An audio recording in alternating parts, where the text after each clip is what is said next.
Someday going to be like the elders here. How things are happening today, what's happening today with the government, and what's happening on your land. You're going to hear and see a lot of things that throughout your years, and as you get older, you're going to be either fighting, questioning, or doing. It's a good feeling when you know your history of who you are. You feel proud, you can stand up and say, I am, this is where I'm from. Because we are rich, we are very, very rich. We have two beautiful lands, the Gwa'sala land and the Nakwaxda'xw land. And look at the vast amount that we have. And nobody can say we're poor, we're very rich. We had houses in different areas where we moved around all year round. These were our stores. Stay in Smith Inlet for fishing or up in Rivers Inlet. And then we'd move down, this is spring, summertime. And then we'd move down to deserters to do halibut and seaweed. These were really good memories. And then we'd moved to London. We had a little house here and there. And we'd do the clam digging, and then we'd go into Sagumbala. We had a little house there where our parents went trapping. So we moved around quite a bit. And I was fortunate. My father used to always talk to me. And I was young like you. I didn't listen. I didn't pay attention. There was more important things in life them days. And so I didn't really, I felt really bad because I didn't pay attention. I wish I had a video camera in my head or in my eyes to remember all the things that he told. You see the Patlagilok, the thunderbird with teeth on our totem poles. Remember when I told you totem poles tell stories of who we are?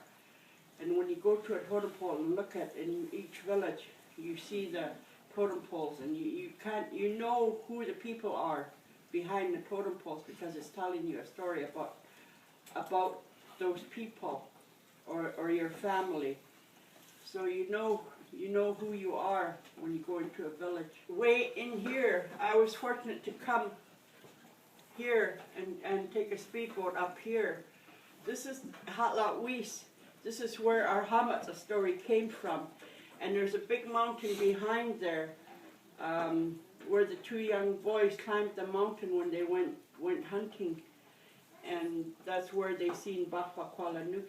So that's where our hamatsa story came from. LUP was where, and I can picture it. It was neat because when I went there I was able to picture what these stories that I was told and how they camped there. They camped there to do their fish in LUP. And here in Blees Inlet, where the Georges are from, here. And I'm looking at each and every one of you, and I can tell you where your family background came from. Our grandfather and my grandfather came from over here, these two villages here, and my grandmother came from over here on the other side. I have a lot of really beautiful memories of our land, and like Leslie said, there's a lot of pictographs that tell stories, and they're really interesting stories, and they're real stories of how our people lived 100, 200, 300, maybe more than that. There was a really neat pictograph, and I can't get it out of my mind, and I've got pictures of all of them, of this big whaling ship from way back, I don't know where these people were. These old boats, really huge boats.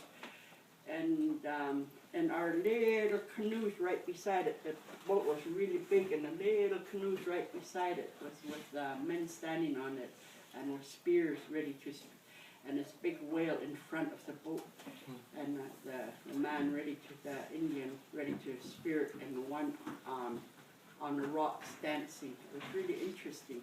So these tells you what went on in these lands, these pictographs, and what they did on these lands. If they came to a place where they seen clams, and different kind of clams. And they knew how important clams were and when to go get them and when they were good. And that's how they thought in them days.